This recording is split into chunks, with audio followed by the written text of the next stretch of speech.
Olá, sejam muito bem-vindos, boa noite. Eu sou Mi, astróloga, numeróloga, trabalho com tarô cigano e sou mestre em Reiki.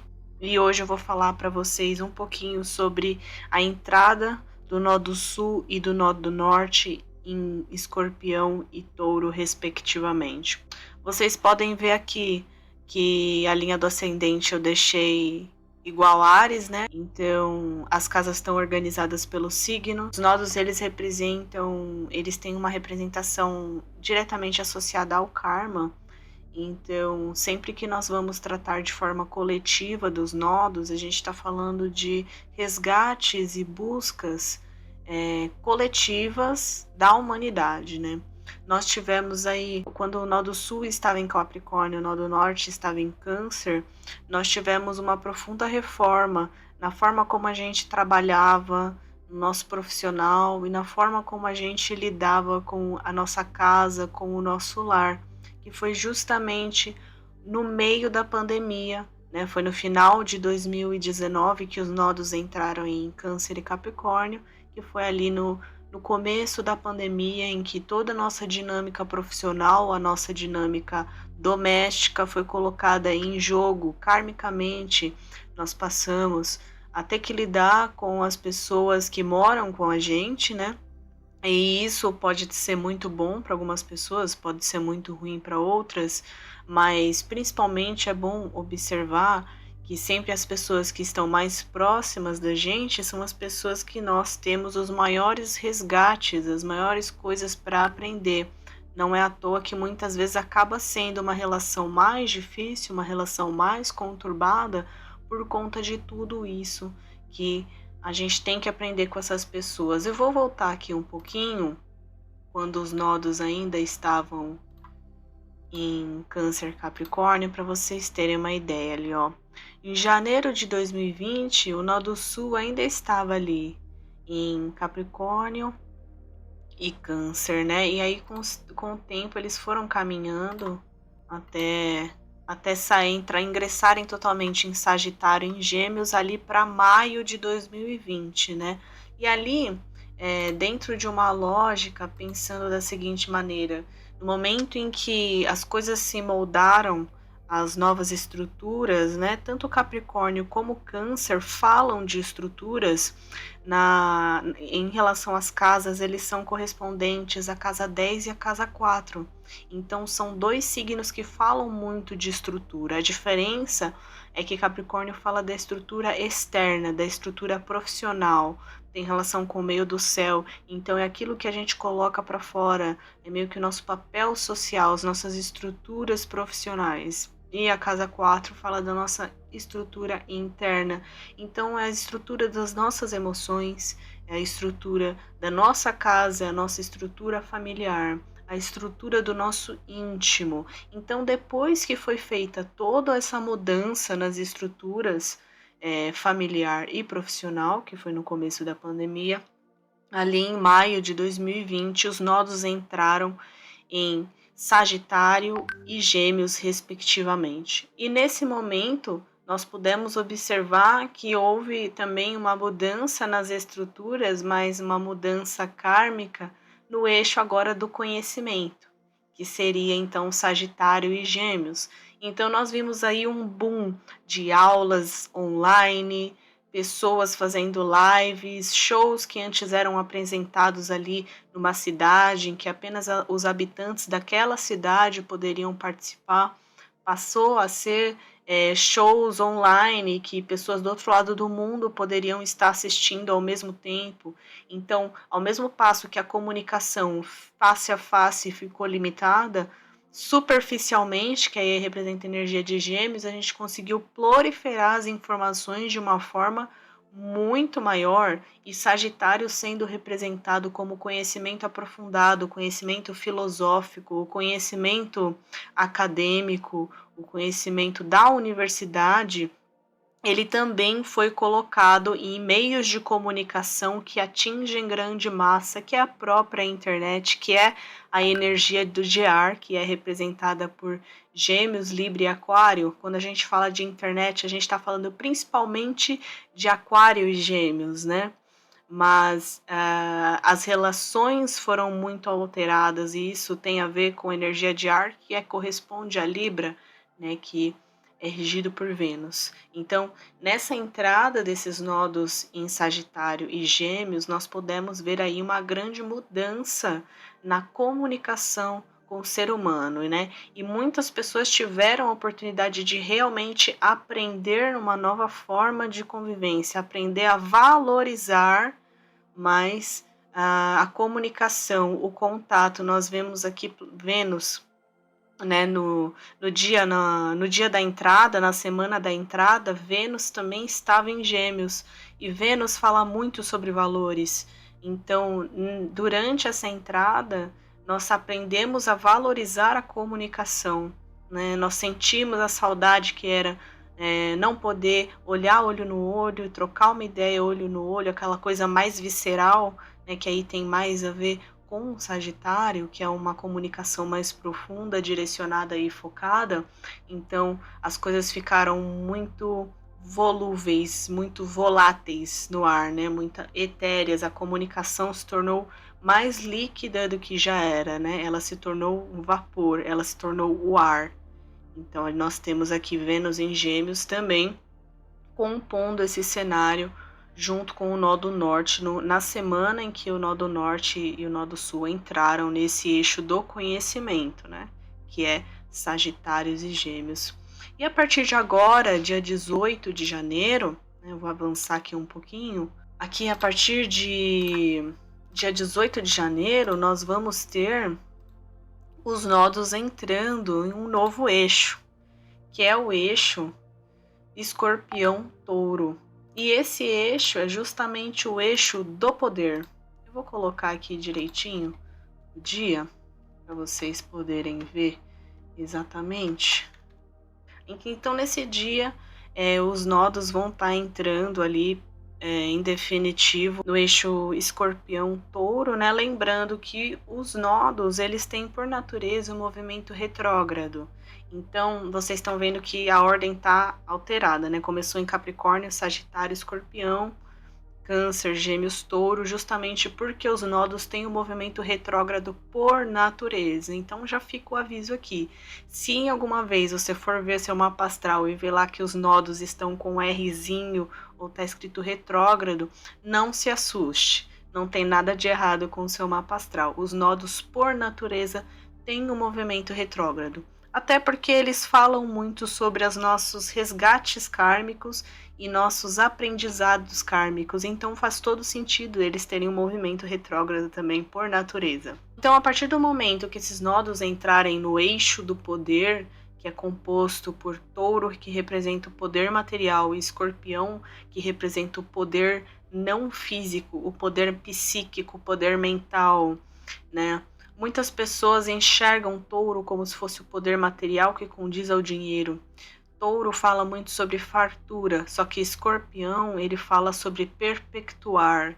Então, quando nós temos interesse em ver como vai ser um trânsito para receber muito dinheiro, é necessário que você veja a casa 8, que você veja Escorpião no mapa, porque esse sim fala do poder que fica. Muitas vezes o poder de Touro acaba sendo farto, porém superficial, né? É aquela segurança que a gente tem, mas não é uma segurança que tem as raízes profundas, né? Não é uma coisa muito... Você pode confiar, porque sempre existe o oposto a Touro, que o oposto é Escorpião, e muitas vezes Escorpião representa o quê? A morte, né? E a morte, além dessa visão ocidental que a gente tem da morte física, né? Do desencarne, a morte significa os fins de ciclo. Então, quando a gente trata do poder de Escorpião, é um poder que perpetua, ele vai além das transformações, das mudanças que a gente tem no nosso cotidiano material, que aí é Touro. Então, a fartura de Touro, ela está muito sujeita às mudanças e às transformações de Escorpião. Se não for uma estrutura com bases fundas e firmes, que representa Escorpião, assim, na primeira batida contra o poste que houver, na primeira dificuldade, na primeira grande mudança, na primeira saída da zona de conforto, Escorpião vai destruir, né, a carta da Torre, né, vai destruir toda aquela coisa que foi construída, elaborada, simbolizando um certo poder, mas que na verdade é frágil, não resiste às intempéries da natureza. Então, nos próximos anos, ali principalmente até o final de 2022, começo de 2023, que vai ser quando os nodos vão entrar finalmente no eixo Libra e Áries, né? Até esse final desse ciclo, nós vamos passar por diversos testes em relação às nossas estruturas materiais e psíquicas, né? Então, a nossa psique de Escorpião, casa 8, vai ser mexida. Como nós vamos lidar com todas as perdas que sofremos nesse ciclo Capricórnio, Sagitário, Câncer e Gêmeos? Como nós vamos reciclar toda essa carga de energia? Como nós vamos transmutar toda a energia pesada e densa que nós vivenciamos nesse período, né? O que nós vamos fazer com essa energia? Então, o nodo sul em Escorpião, ele vai resgatar todas essas dores, resgatar todas essas incertezas, inseguranças psíquicas das profundezas da nossa alma e vai jogar para o nodo norte em Touro. Então, nós vamos olhar para isso e entender como que a gente pode construir algo sólido, algo material, em cima dessas bases incertas. Como nós podemos estruturar a nossa vida em cima das incertezas, né? Principalmente porque esse ano de 2022 nós vamos ter muitas reviravoltas ainda acontecendo aqui. Urano também está em Touro, né? Então as estruturas vão continuar sendo remexidas, isso até 2025, que vai ser quando Urano entrar em Gêmeos. Ele vai começar a remexer o nosso mental, a nossa comunicação, mas até então ele vai estar remexendo as nossas estruturas materiais, justamente. Então vão haver novas crises, vão haver novas variantes do vírus e nós vamos ter que continuar nos adaptando, né? E a adaptação, a camuflagem, a questão do... Quando um animal, agora eu esqueci o nome, camaleão, por exemplo, né? Como estão os nossos poderes camaleônicos? Como é que a gente se adapta? Como está o nosso poder da resiliência, né? Uma palavra que está muito na moda. Como a gente está lidando com tudo isso? Será que a gente possui estrutura psíquica para lidar com as mudanças materiais? Temos aqui estruturas psíquicas para lidar com as mudanças de Urano, materiais, nodo norte em Touro. Então, esses próximos 2 anos vão testar realmente a nossa capacidade. O que é bom a gente fazer? Começar a rever. Primeiro de tudo, fazer uma limpeza naquilo que é peso morto. Se a gente quer montar uma estrutura que resista às intempéries, a gente não pode ter pesos mortos dentro dessa estrutura. Então, é um momento que a gente vai precisar fazer uma limpeza profunda naquilo que não serve mais para a nossa vida. E aí você pode colocar isso tanto como uma limpeza material, uma limpeza física, dinâmica na sua casa, né, como a própria energia de Virgem, ou você pode pensar isso na sua vida afetiva, na sua vida emocional, nas suas redes sociais, né, principalmente as redes sociais, porque a gente ainda está concluindo um ciclo de Sagitário e Gêmeos. Então, vamos rever os erros do passado? Se você trabalha com redes sociais, se você trabalha com marketing, se você é professor, se você trabalha numa rádio, como é que você passou as informações? O que você acertou? O que você errou? O que para o próximo ciclo você precisa limpar profundamente para que agora você consiga fundamentar, fazer uma fundamentação forte, resistente a todos os tipos de terremotos, né? Para que a sua vida profissional continue se encaminhando. Se caso você teve relacionamentos, então quais pessoas que te acrescentaram, que te deram novas oportunidades, que te fizeram sorrir, que fizeram você se alegrar, que estavam ali para conversar nos momentos que eram necessários? Qual foram as pessoas que permaneceram do teu lado, que te deram uma força? Então, avalie isso, avalie e coloque, né, o peso nas medidas, né, cada 2 pesos, 2 medidas, e veja, analise com até um pouco de frieza é necessário nesse momento, e veja quais tipos de pessoas você quer que permaneça do seu lado, quais tipos de pessoas não acrescentaram tanto assim para você. Então, é necessário aí ter um pouco de frieza, principalmente porque aqui a gente está falando não só do eixo do poder, mas o eixo do apego e do desapego, né? Touro fala muito do apego e Escorpião representa o desapego. Por mais que Escorpião também seja uma energia muito apegada, ele sabe lidar com os fins de uma forma muito calculista, né? Algumas pessoas até chegam a falar muito de Escorpião como se fosse um signo frio. Eles não têm nada de frio, né? A única coisa é que eles conseguem respirar fundo no momento da perda e agir com razão, né? Porque é uma energia que naturalmente já tem que se acostumar com perdas desde muito novo, né? Quem tem muitas coisas em Escorpião, quem é escorpiano, tem pontos kármicos em Escorpião, vai saber do que eu estou falando, né? Desde muito novo já teve que lidar com muitas mudanças, mudanças difíceis em muitas áreas da vida e por isso já aprendeu a lidar com isso de uma forma diferente dos outros, né? Isso até mesmo quando a pessoa não se endurece tanto e se fecha até para as coisas que de fato podem proporcionar prazer, né? Mas a pessoa se fecha tanto nos traumas e que acaba se fechando para todo o resto, né? Então é uma reflexão boa. Se caso é o seu caso, esse aqui que eu falei agora, se você é uma pessoa que já está muito fechada para os prazeres da vida, porque é muito desconfiado, então reveja. Será que não tem pessoas em que você pode confiar? Será que não tem momentos da vida que você pode se permitir a sentir prazer? Será que você precisa realmente guardar todo o seu dinheiro? Será que você não pode de vez em quando ir tomar um sorvete, um café num lugar diferente?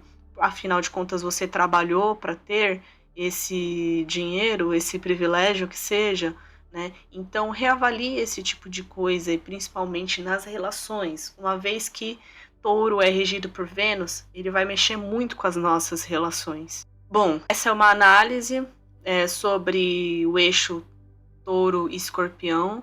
Vai ser um momento bem visceral esses próximos 2 anos. Vai ser um momento de tudo ou nada, realmente. As pessoas que estão conseguindo lidar bem com as mudanças vão ser impulsionadas. As pessoas que não estão conseguindo lidar com as mudanças vão passar por uma profunda metamorfose. Essa metamorfose ela pode vir a ser dolorosa ou não. Depende de como você vai lidar com a mudança, tá certo, gente? Então vamos nos preparando, porque esse evento ele vai ser bem importante, assim como a conjunção que nós vamos ter em abril, que é a conjunção entre Júpiter e Netuno aqui em Peixes, né? Júpiter já está em Peixes, vocês viram já que houve diversas enchentes, diversos deslizamentos de terra e diversas chuvas fortes, né? Não é à toa, foi bem na época que Júpiter entrou em Peixes ali dia 28 de dezembro. Então, nessa conjunção nós vamos ter mais eventos muito importantes acontecendo. Eu fiz uma apresentação, vou fazer um vídeo especial só falando sobre essa conjunção. Vou comparar também essa conjunção com a última conjunção de Netuno e Júpiter em Peixes que nós tivemos, que foi em 1856, ano de nascimento de Nikola Tesla, do Freud, fundador da psicanálise. Então vai ser um vídeo muito interessante, não percam, vocês vão adorar, tá certo? Então, se você gostou desse vídeo, se você aprendeu mais com esse vídeo, deixa o seu like, deixa o seu comentário, se inscreva no canal, que é de graça, ativa o sininho e até a próxima. Um grande beijo.